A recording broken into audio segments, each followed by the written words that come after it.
우리 아버지 하나님의 거룩한 자녀 여러분, 안녕하셨습니까? 우리들이 잘 알고 있는 세계적인 전도 설교가 빌리그레임 목사님께서 어느 날 장군 한 분과 함께 군인병원을 방문했습니다. 군병원을 방문했을 때에 한 환자를 만나게 되는데, 그 환자는 등에 커다란 상처를 입어서 뒤로 눕지 못하고 엎드려 있어야만 했습니다.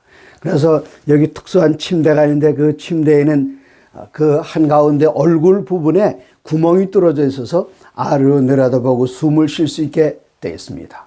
바로 그때 빌리그레임 목사님께서 장군과 함께 그 환자를 방문했을 때 그 환자가 장군이 오셨다는 이야기를 듣고 장군님께 이야기했습니다.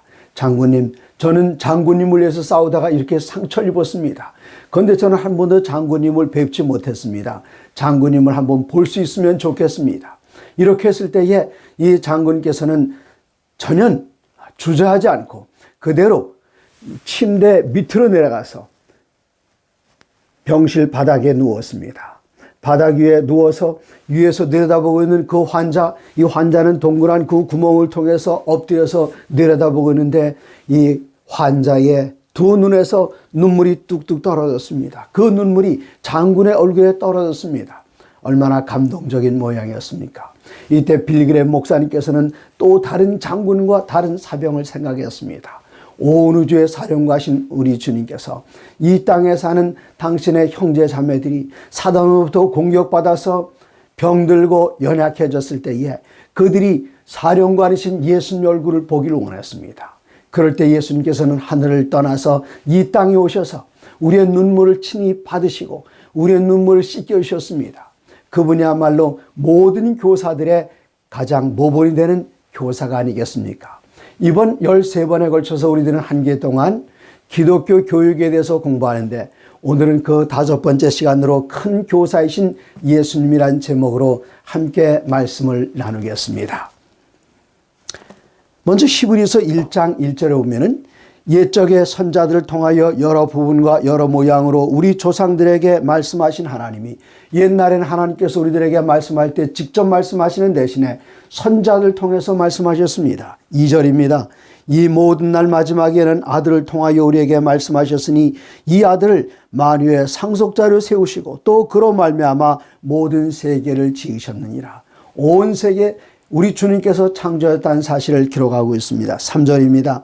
이는 하나님의 영광의 광채시요 그 본체의 형상이시라. 그의 능력 있는 말씀으로 만물을 붙드시며 죄를 정결케 한 일을 하시고 높은 곳에 계신 지극히 크신 이의 우편에 앉으셨느니라. 여기 아버지 하나님과 예수님께서 동일한 분은 아니십니다. 우리 주님께서는 이 모든 구속 사업을 다 이루시고 지극히 크신 이 아버지 하나님 우편에 앉으셨다, 그렇게 말씀하셨는데, 이 세상에 아무도 아버지 하나님을 본 사람이 없습니다. 그래서 3절엔 말하기를 이는 하나님의 영광의 광채시요 그 본체의 형상이시라. 예수님께서는 하나님의 영광의 광채라 그랬습니다. 그러면 하나님이 어떤 분이신지를 어떻게 알 수 있을까요? 우리들은 예수님의 광채를 통해서 그 광채의 근원이신 아버지 하나님을 알 수 있습니다. 이 구약 성경은 계속해서 창세부터 말라기까지 앞으로 오셔서 우리를 구원하실 메시아에 대하여 예언했습니다. 구약 성경 전체가 앞으로 오실 메시아에 대해서 이야기했다면, 신약 성경에서는 오신 예수님에 대해서 이야기하고 있다, 틀리지 않습니다. 그런데 오신 예수님께서는 어떤 일을 하시는가? 오신 예수님께서는 구약에 나타난 대부분의 모든 예언들은 앞으로 오실 예수님에 대해서 가르쳤다면, 이 세상에 오신 예수님께서는 신약 성경에서 하늘 아버지가 어떤 분이신가를 우리들에게 가르쳐주고 계시해주고 있습니다. 그러므로 우리가 예수님을 쳐다보면, 그리고 예수님의 삶을 보면 우리 아버지 하나님의 사랑이 어떠한가 예수님을 통해서 알 수 있습니다. 고린도후서 4장 16절에는 이 말씀을 이렇게 표현했습니다. 고린도후서 4장 6절입니다. 4장 6절, 어두운데 빛이 빛이라 말씀하셨던 그 하나님께서 예수 그리스도의 얼굴에 있는 하나님의 영광을 아는 빛을 우리의 마음에 비추셨느니라. 예수 그리스도를 통해서 우리들은 하나님의 영광을 알 수가 있습니다. 하나님 어떤 분이십니까? 출애굽기에는 이렇게 기록이 되어 있습니다. 출애굽기 34장 6절입니다. 하나님께서 모세 앞을 지나가시면서 당신이 어떤 분이신가를 모세에게 지금 알려주고 계십니다. 하나님께서 말씀하시기를 출애굽기 34장 6절에 여호와께서 그의 앞으로 지나시며 선포하시되 여호와라 여호와라. 자비롭고 은혜롭고 노하기를 더디하고 인자와 진실이 많은 하나님이라. 사단은 이제까지 하나님을 어떤 분으로 우리들에게 소개했는가 하면 하나님 무시무시한 폭군으로 소개했습니다. 조금만이라도 하나님의 마음을 어긋나게 했다면, 하나님의 말씀을 조금이라도 불순종했다면 현미경으로 돋보기로 딱 들여다보고 있다가 잘못한 것을 당장 벌하시는 무시무시한 하나님, 우리를 옴싹달싹 못하게 하시는 그런 하나님으로 하나님을 우리들에게 소개해 줬습니다. 그러나 예수님께서는 이 세상에 오셔서 하나님을, 여기 하나님께서 모세에게 말씀하셨던 그대로 여호와라 여호와라, 자비롭고 은혜롭고 노하기를 더디하고 인자와 진실이 많은 하나님이라. 우리가 잘못할 때마다 성을 내면서 뺨을 치시는 그런 하나님이 아니라 노하기를 더디하신 하나님, 자비로우신 하나님, 인자하신 하나님. 그래서 예수님께서는 이 세상에 오셔서 하나님을 어떻게 소개해 주셨는가 하면은, 우리가 주기도문을 외우고 있지 않습니까? 주기도문 첫 번째 문장이 뭡니까? 하늘에 계신 우리 아버지시여. 저는 이 말 한마디면 족합니다. 하나님을, 그 엄청나게 위대하신 하나님, 온 우주를 말씀으로 만드신 하나님, 별들을 손가락으로 만드신 그 하나님을 우리가 누구라고 부르는가 하면 아버지라고 부르는 것입니다. 아버지요, 하늘에 계신 우리 아버지시요. 전 이 이야기를 들을 때 가슴이 막 녹는 것만 같습니다. 왜 그런가 하면 제 아버지는 저를 그렇게 사랑하셨는데, 그 아버지의 사랑을 통해서 하나님 아버지의 그 위대하신 사랑, 놀라우신 사랑을 제가 맛보아 알았기 때문입니다. 아버지는 어떤 하나님 아버지십니까? 그냥 아무 말도 안 하고 그냥 무뚝뚝한, 그리고 뭐 잘못하는 거 야단이나 치는 그런 아버지가 아니셨습니다. 제 아버지께서는 항상 저를 감싸주셨고 어머니를 존중하셨고, 그리고 아버지께서 제게 남겨주신 그 마지막 말, 뭐 돌아가시기 훨씬 전, 저희 아버지는 60이 되기 전에 돌아가셨는데, 그때도 어머니께서 어머니에 대해서 말씀하시를 항상 어머니에게 잘해드려야 된다, 항상 그렇게 이야기하셨습니다. 나에게 잘하라 그렇게 하지 않으시고, 그리고 그 베풀으신 교훈들, 그리고 제가 더 어렸을 때 제 아버지는 목수이셨기 때문에 제가 필요한 건 뭐든지 다 공급해 주셨습니다. 팽이를 갖고 놀고 싶으면 아버지께서는 산에 올라가셔서 참나무를 도끼로 아니면은 톱으로 베셔다가 깎기로다가 잘 깎아서 거기다 구슬을 박아가지고 아주 동그랗게, 어쩜 그렇게 동그랗게 잘 밀어서 완전 원형을 만드셨는지요. 그리고 팽이채를 만들어서 감아서 저 얼음판에서 휙 던져서 잡아당기면은 얼마나 잘 돕니까?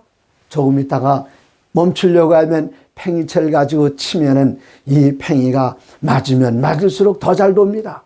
근데 저는 아버지 제가 해볼게요. 팽이채를 갖고 한번 탁 쳤더니 이 채에 맞는 것이 아니라 이 팽이채 막대기에 맞아가지고 팽이는 저만큼 날아갑니다.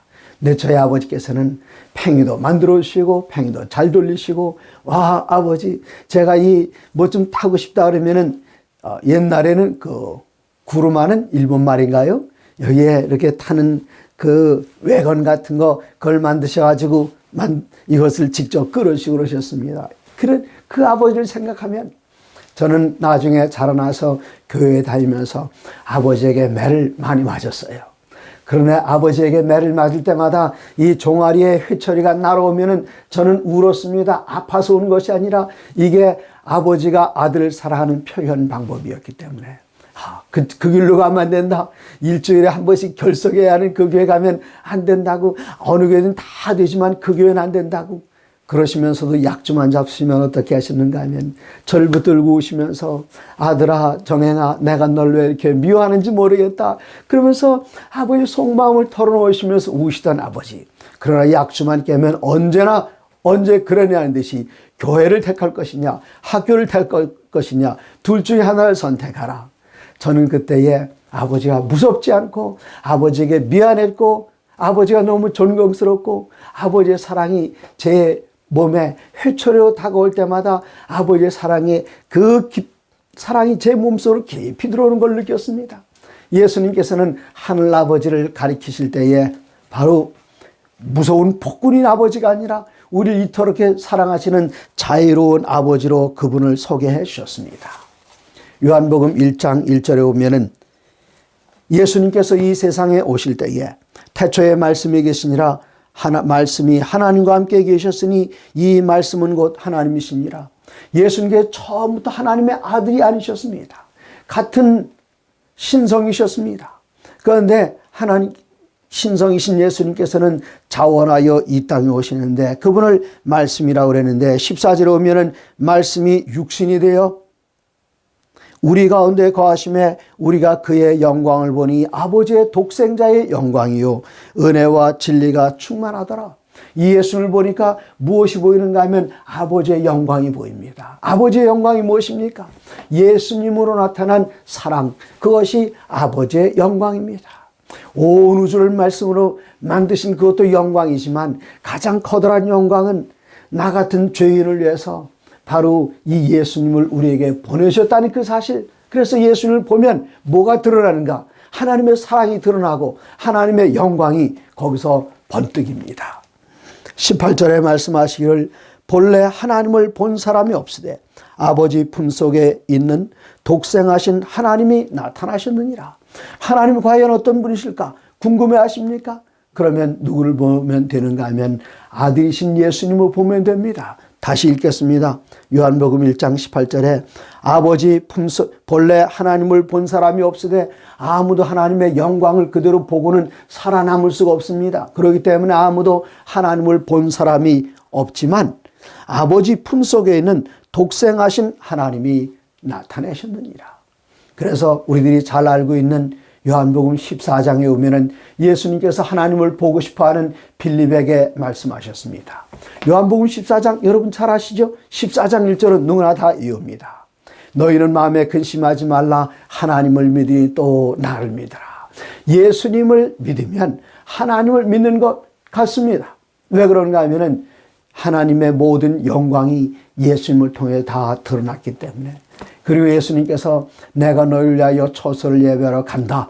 그랬더니 얼른 누가 질문하는가 하면은 의심 많은 사람으로 알려진 도마가 예수님께 질문합니다. 그런데 사실은 도마가 의심 많은 분이 아니라 그분은 거룩한 확인주의자셨습니다. 여기에 도마의 질문에 대답 예수님께서 아주 감동적인 그리고 유명한 말씀을 남기셨는데 도마가 말하기를 요한복음 14장 5절에 도마가 이르되 주여 주께서 어디로 가신지 우리가 알지 못하거늘 그 길을 어찌 알겠사옵나이까. 이때 도마가 이런 질문 안 했으면 그 다음 말씀이 안 나왔어요. 그 다음 말씀이 얼마나 좋은 말씀인가 보십시오. 6절입니다. 예수께서 이르시되 내가 곧 길이요 진리요 생명이니 나로 말미암지 않고는 아무도 아버지께로 올 자가 없느니라 말씀하셨습니다. 바로 그 말씀 뒤에 이어서 제가 이렇게 말씀드린 것은 유명한 성경절부터 하나씩 들어가가지고 지금 우리가 머릿속에 분명하게 기억하게 하려고 하는 것입니다. 그 다음 절 바로 이어서 7절에 너희가 나를 알았더라면 내 아버지도 알았으리로다. 이제부터는 너희가 그를 알았고 또 보았느니라. 아버지를 보았느니라? 아직 못 봤잖아요. 그래서 빌립이 얼른 질문합니다. 빌립이 14장 8절에 빌립이 이르되 주여 아버지를 우리에게 보여주옵소서 그리하면 족하겠나이다. 이때 예수님께서 하신 대답 여러분 마음속에 새겨두시기 바랍니다. 요한복음 14장 9절 예수님께서 이르시되 빌립아 내가 이렇게 너희와 함께 있으되 내가 나를 알지 못하느냐. 네? 나를 본 자는 아버지를 보았거늘 어찌하여 아버지를 보이라 하느냐. 이거 얼마나 좋은 말씀입니까? 네? 빌립이 예수님께 아버지를 보이시면 우리가 족하겠습니다. 빌립아 너하고 나하고 있은 지가 이렇게 오래되는데 아직도 아버지를 못 봤느냐? 나를 본 자는 아버지를 보았다. 예수님께서 그렇게 말씀하셨습니다. 예수님을 보면 아버지를 본 것과 똑같습니다. 좀 부끄러운 얘기입니다만 제가 군에 있을 때에 병실 위생병이었습니다. 이 위생병들은 병실 위생병은 간호부입니다. 그래서 저희 사병의 숫자보다 누구의 숫자가 많은가 하면 아주 예쁘게 생긴 간호장교님들이 훨씬 더 많습니다. 그렇기 때문에 이 간호장교들과 여기 사병들 사이에 어떤 문제들이 생길 수도 있어요. 그렇기 때문에 이 간호과 위생병들은 아주 군기가 셉니다. 제가 병실에 가면 저희 병실에는 120개의 베드가 있는데 여기 후송원 환자들은 저는 신병으로 들어왔기 때문에 여기에 있는 환자들은 다 저보다 선임 병사들입니다. 근데 제가 내반에서 있다가 병실에 올라가면은 거기 고참 병장 하나가 환자이지만 제가 함부로 대하지 못합니다. 저보다 군대 생활을 많이 했기 때문에 저를 불러요. 가까이 가면은 도대체 권정익 이 병은 뭐가 좋아서 이렇게 싱글벙글 항상 웃고 다니느냐. 간혹과는 군기가 세서 맨날 내반에 들어가면 맞기만 할 텐데 뭐가 이렇게 신이 나서 다니느냐. 그래서 제가 이분이 토요일 날마다 병실에 없는 것을 보고 어디 갔다 왔느냐. 내가 너 하루 종일 보고 싶었다. 교회 갔다 왔는데요. 교회 가서 뭐 했냐. 예배 드린 얘기를 합니다. 그런데 이분이 제게 놀라운 얘기를 했습니다. 내가 너를 보니까 내가 다니는 교회가 어떤 교회인지 알겠다. 내가 너를 보니까 내가 믿는 하나님이 어떤 하나님인 줄 알겠다. 매일같이 사역 끌려나가고 그리고 내무반에 들어가면 고참들에게 매맞을 테고 여기 병실 들어오면 밤새도록 밤번 근무해야 되고 또 보초서로 날아가야 되는데 뭐가 좋아서 싱글벙글하느냐. 내 모습을 보니까 내가 믿는 하나님을 알겠다. 그렇게 이야기하는 분을 봤습니다. 이것 바로 우리들에게 주어지는 좋은 교훈입니다. 예수님을 본 사람은 아버지를 보았다. 그러므로 우리 그리스도인들은 나가서 사람들에게 어떤 모습을 보여줘야 되는가 하면 예수님의 모습을 그대로 반사해서 세상에 보여줘야 합니다. 그래서 세상 사람들이 뭘 보는가? 우리들을 통해서 그리스도 예수를 보게 하는 것. 이것이 오늘 교과가 우리들에게 가르치고자 하는 내용입니다. 내가 하나님의 말씀대로 사는 것은 반듯하고 다 좋은데 우리가 다른 사람들에게 불친절하거나 어려운 가운데 사람들을 돕지 않거나 그런 사람들이 우리를 보면 우리 입에서 나가는 말은 진리일지라도 그들을 우리가 어떻게 끌어들일 수가 있겠습니까? 우리의 모든 삶 속에서 그리스도 예수를 반영할 때에 예수님께서 영광을 받으시고 높이 들려오십니다. 그때 예수님께서는 뭐라고 말씀하시는가? 내가 땅에서 들리면 모든 사람을 내게로 이끌겠노라 말씀하셨습니다. 예수님께서 땅에서 들리면 우리가 그의 영광을 드높이면 우리 주님께서는 모든 사람들을 다 주님 앞으로 이끌어 들이시겠다는 그 귀중한 말씀입니다. 이제 빌립보서 가보시면은 이 빌립보는 사도 바울이 갇혔던 곳이죠. 빌립보서에 보면은 항상 기뻐하라는 말씀이 나옵니다. 계속해서 기뻐하라는 말씀의 연속인데 그들은 기뻐하라는 말씀을 들어야 할 이유가 있었습니다. 빌립보서 2장 1절입니다. 그러므로 그리스도 안에 무슨 권면이나 사랑에 무슨 위로나 성령의 무슨 교제나 긍휼이나 자비가 있거든. 2절. 여기까지 잘 나가지요. 그러나 2절 보시면 좀 당황스럽습니다. 2절. 마음을 같이하여 같은 사랑을 가지고 뜻을 합하여 한 마음을 품어. 한 마음 품으라는 그 말은 무슨 뜻입니까? 그들이 한 마음이 아니라 서로 나누어졌다는 얘기입니다. 그래서 어떻게 하라고요? 3절 보시면 아무 일에든지 다툼이나 허영으로 하지 말고 오직 겸손한 마음으로 각각 자기보다 남을 낮게 여기고 각각 자기 일을 돌볼 뿐더러 또한 각각 다른 사람들의 일을 돌보아 나의 기쁨을 충만하게 하라. 아마 이 빌립보 교회는 사람들이 나누어졌던 것 같습니다. 이게 허영심 있는 사람들이 뭔가 자랑하는 사람들이 있었던 것 같습니다. 교만한 사람이 있었습니다. 사람들은 그런 꼴을 못 봐주지 않습니까? 그냥 수용해도 좋은데 이건 허영심 많은 거 못 봐줍니다. 교만한 거 못 봐줍니다. 그래서 사도 바울이 빌립보에 있는 사랑하는 성도들에게 씁니다. 마음을 같이하여 같은 사랑을 가지고 뜻을 합하여 한 마음을 품어 아무 일에든지 다툼이나 허용을 하지 말고 오직 겸손한 마음으로 각각 자기보다 남을 낮게 여기고 어떻게 다른 사람을 나보다 낮게 여깁니까? 우리는 낮게 여기는 것이 아니라 낮게 여깁니다. 내가 제일이고 넌 나보다 낫다 그렇게 합니다. 그러나 사도는 말하기를 여기 낫다는 말이 시옷하고 지읒이 좀 발음이 잘 안 되지요?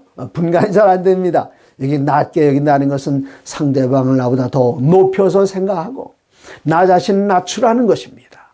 그 일이 쉽지 않습니다. 그럼 어떻게 하면 그 일이 가능할까요? 가능한 방법을 사도 바울은 그 유명한 성경절 빌립보서 2장 5절에서 우리에게 소개해 줍니다. 여러분 빌립보 2장 5절 다 외우시겠습니다만 아직까지 외우시지 않으신 분은 지금 기회를 가지시기 바랍니다.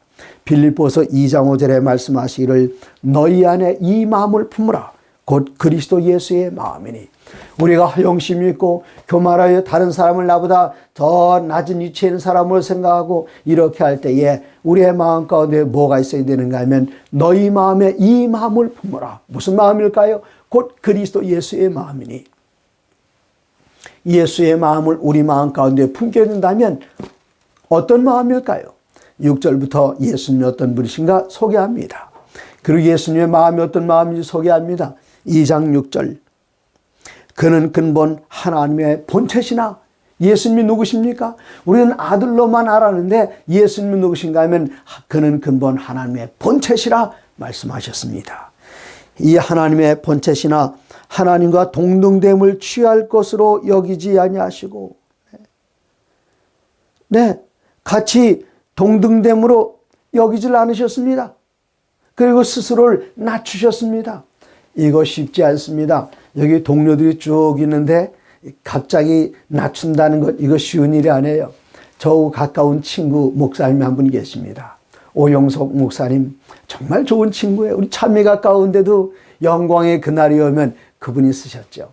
4년 동안 같이 다녔어요. 저희도 27살에 입학을 했기 때문에 군대 갔다 온 일도 없이 4년 연속으로 같이 공부를 했는데 그 오영석 목사님이 저하고 동갑이에요.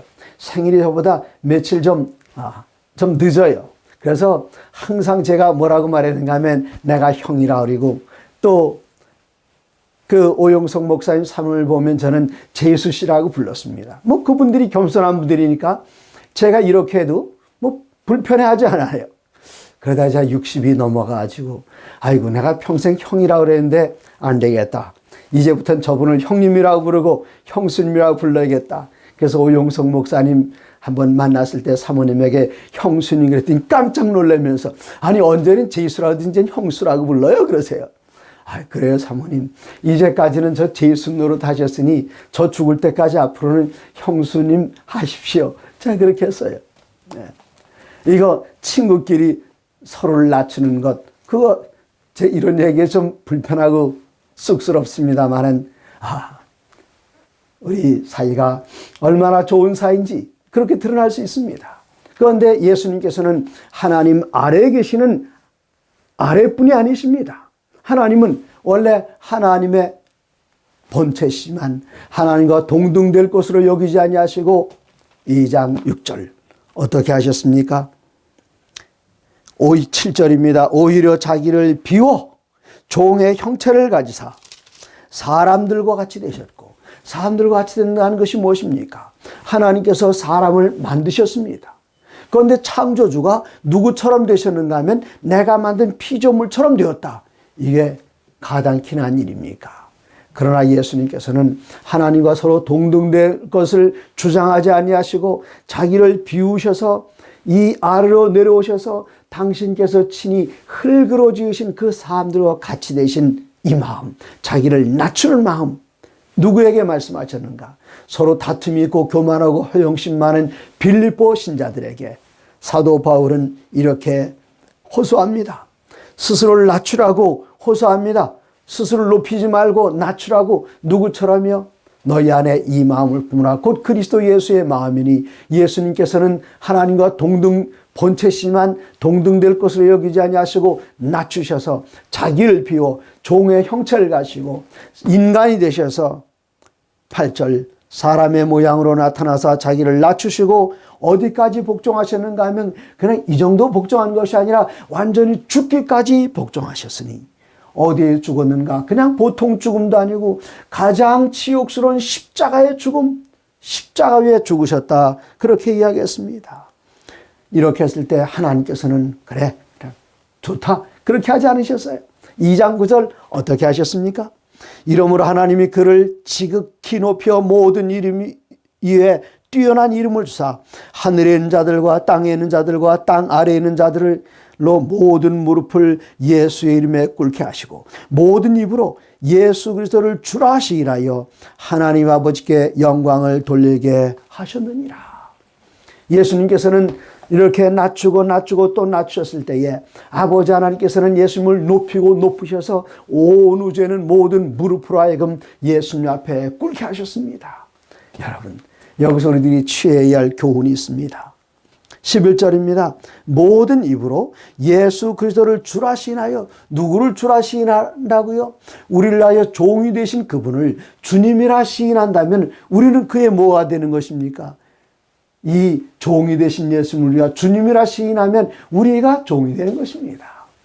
우리가 예수님을 주라 시인하여 이렇게 스스로 종이 되어서 스스로 다른 사람을 섬기고 하나님을 섬기고 자기를 낮춰 섬기는 이치에 있을 때에 그 일이 마침내 하나님 아버지께 영광을 돌리게 하셨느니라.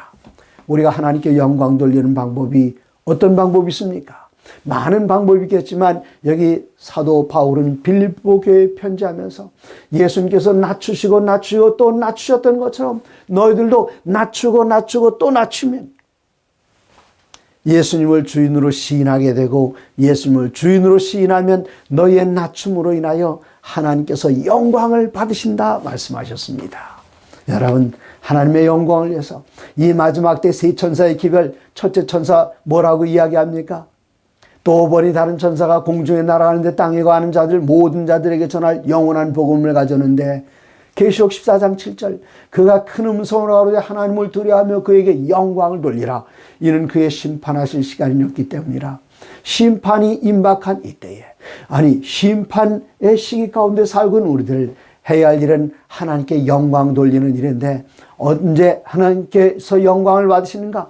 우리가 우리 자신을 낮추고 섬길 때에 하나님을 섬기고 사람을 섬길 때에 제가 어떤 분을 봤는데 그분 표현이 좀 잘못된 것 같아요. 어떤 목사님 사모님이신데 교우님들에게 섭섭한 일을 당하셨던 것 같습니다. 저에게 하는 말이 우리가 하나님의 종인지 자기네들 종인 줄 아나 봐. 그런 말씀을 하셔서 제가 그냥 입에서 막 무슨 말이 튀어나오려고 그랬어요. 맞아요 사모님, 우리는 사람의 종 맞습니다. 네? 그 말 여기까지 나왔지만 당황하실까 봐 못했습니다만은 우리 모든 사람들은 하나님의 종 맞습니다. 그런데 우리는 하나님의 종이기 전에 하나님의 자녀들입니다. 하나님의 자녀들은 어떤 자녀들인가? 하나님의 아들이신 예수님께서 섬기셨던 것처럼 하나님의 아들 예수님께서 섬기신 것과 똑같이 우리들도 우리 자신을 낮추고 섬기는 것, 그것이 바로 하나님께 영광이 됩니다. 그러면 예수님께서 처음 만났던 사람들은 어떤 모습으로 세상을 사셨을까요? 어떤 자세를 가지셨을까요? 누가복음 2장에 보시면은 베들레헴 들판에 목자들이 추운 겨울에 집에 들어가지 못하고 들판에 있는 양들과 함께 노숙을 하고 있습니다. 이렇게 어려운 처지에 있을 때 그들의 기대는 메시아가 오신다고 했는데 우리를 정치적으로 구원해 주실 뿐만 아니라 우리들 저 로마 사람들의 압제에서 구원해 주시고 가난에서 구원해 주시고 그런 메시아는 언제 오실까? 바로 그 순간 갑자기 하늘이 환해지더니 하늘에서 소리가 들립니다. 노랫소리가 들립니다. 깜짝 놀라 하늘을 보니까 그 밝은 빛이 점점 가까이 오는데 한 무리의 천사들이었습니다. 그 천사들이 가까이 와서 11절 누가복음 2장 10절 천사가 이르되 무서워하지 말라. 보라, 내가 온 백성에게 미칠 큰 기쁨의 좋은 소식을 너에게 전하노라. 오늘 다윗의 동네에 너희를 위하여 구주가 나셨으니 곧 그리스도 주시니라. 그렇습니까? 베들레헴 어딘가요? 우리 여기가 베들레헴인데요. 이때 12절에 너희가 가서 강보에 쌓여 구유에 누워있는 아기를 보리니 이것이 너희에게 표적이라. 그리고 호련히 수많은 천군이 그 천사들과 함께 하나님을 찬송하여 이르되 지극히 높은 곳에는 하나님께 영광이요 땅에서는 하나님이 기뻐하신 사람들 중에 평화로다. 이 노래소리를 들었어요. 그리고 목자들은 그 노래소리에 홀려서 가만히 있을 수가 없었습니다. 빨리 달려갔습니다. 여기 빨리 달려갔다고 나옵니다. 16절. 빨리 가서 마리아와 요셉과 구유에 누인 아기를 찾아서 보고 천사가 한 말을 그대로 전해줬습니다. 그런데 구유에 보니까 아주 초라한 구유, 초라한 구유. 동물이 음식 넣은 그 먹이통에, 아니, 애를 누일 데가 없어 그 음식 먹는 먹이통에 누웠습니까? 이 아이 보니까 뭐 영광스러운 광채가 나는 것도 아니고 그 부모들을 보니까 사회적인 지위가 높아 보이지도 않고 그냥 초라한 분들 뿐이에요. 그러나 그들은 천사가 전하는 그 말을 듣고 믿고 그 앞에 경배했습니다. 뿐만 아니라 이들보다 지위가 훨씬 더 높은 분들의 이야기가 나옵니다. 마태복음 2장에 나옵니다. 마태복음 2장에 보면 동방에서부터 박사들이 옵니다. 먼 나라에서 온, 우리 요즘 표현을 하면 먼 나라의 사신 정도 될지 모르겠습니다. 사신, 대사, 이 얼마나 높은 분들입니까? 네, 특별 대사, 특사, 그런 분들일지도 모르겠어요. 이런 분들이 서너 분이 오셨습니다. 하늘의 별들을 따라서 보고 찾아왔어요. 제일 먼저 유대인의 왕으로 난 곳이라면 예루살렘으로 가야 되겠다. 예루살렘 가서 왕궁에 가서 아들 낳았습니까? 그런 적 없다 그래요. 근데 왜 찾느냐? 그 얘기를 다 했더니 헤롯이 경계심이 생겼습니다. 가서 보고 찾으면 우리들에게도 와서 알려줘서 나도 가서 경배하게 하라. 그런 일이 아니었죠. 찾으면 가서 죽이려고 했던 것입니다. 그런데 또다시 해가 넘어가면서 별이 나타났어요. 별을 따라가 봤을 때 그 별이 베들레헴에 머물렀습니다. 이때에 10절에 그들이 별을 보고 매우 크게 기뻐하더라. 집에 들어가 아기와 그의 어머니 마리아가 함께 있는 것을 보고 엎드려 아기께 경배하고 보배함을 열어 황금과 유향과 모략을 예물로 드리니라. 이 동방에서 오신 박사들이 이 아기 예수를 봤을 때에 경외심이 일어났을까요? 와, 이 애기가 뭐 좀 엄청나게 크거나 아니면 뭐 얼굴 모양이 다르거나 그렇지 않았어요.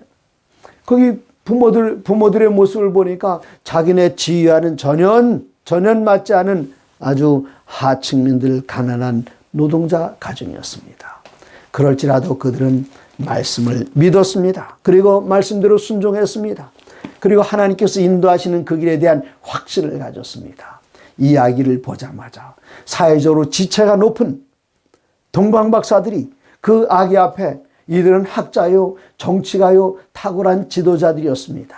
그럼에도 불구하고 하나님께서 주신 말씀의 약속이 이 어린아이를 통해서 성취될 것을 믿고 그 앞에 엎드려 경배하고 왕에게나 드릴 수 있는 황금과 유향과 모략, 이 비싼 보물을 아기에게 예물로 드렸습니다. 얼마나 스스로를 낮춘 겸손한 태도입니까? 오늘 이 교과를 함께 공부하시면서 배워야 할 가장 큰 교훈 두 가지가 있다면, 예수님께서는 이 세상에 아버지를 보여주러 오셨다. 그러면 우리들은 예수님의 제자로 어떻게 살아야 할 것인가? 예수님께서는 하나님의 본체시만 동등됨으로 여기지 아니하시고 낮추셔서 섬기셨다. 우리들은 어떻게 될까요? 우리 주인이 섬기셨으면, 우리 주인이 종이 되셨으면, 우리 주인이 엎드려서 죄인을 섬기셨다면 우리들은 어떤 사람들입니까? 우리가 하나님의 종이지 너희들의 종이냐? 그게 아니라 우리들은 이 세상에 섬기라고 부름받은 사람들입니다. 우리 주님이 섬기셨으면 하물며 우리들은 얼마나 더 섬겨야겠습니까? 우리 주님의 마음, 빌립보서 2장 5절, 너희 안에 이 마음을 품으라 곧 그리스도 예수의 마음이니, 낮추시고 섬기는 마음이, 우리 주님의 그 마음이 여러분과 저의 마음이 되기를 간절히 바랍니다. 하나님의 모든 말씀으로 사시기 바랍니다.